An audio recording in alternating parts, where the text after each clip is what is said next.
Hello friends, চলে এসছি আর একটা সেন্টেন্স ট্রান্সলেশনের ক্লাস নিয়ে। তাহলে চলো আজকের ক্লাসটা শুরু করি। চুপ করো, শাট আপ, কিংবা বলতে পারো কিপ কোয়াইট। সরে দাঁড়াও, মুভ অ্যাসাইড। ঝাঁপ দিও না, ডোন্ট জাম্প। ঝগড়া করো না, ডোন্ট ফাইট। পরে দেখা যাবে, I will see it later. ভুলে যেও না, ডোন্ট ফরগেট। আমি ভুলে গেছি, আই ফরগট।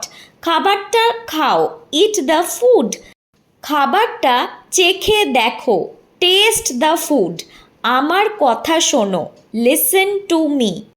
এটা তোমার জন্য, দিস ইজ ফর ইউ। এখানে বসো, সিট ডাউন। উঠে দাঁড়াও, স্ট্যান্ড আপ। ঘুম থেকে উঠে পড়ো, ওয়েক আপ ফ্রম স্লিপ। এটা পড়ো, রিড দিস।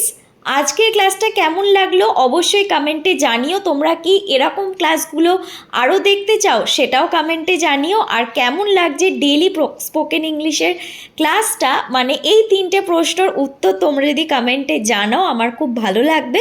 আজকের ক্লাসটা ভালো লেগে থাকলে একটা লাইক করো আর চ্যানেলটা সাবস্ক্রাইব করো ডেইলি আপডেট রিসিভ করার জন্য।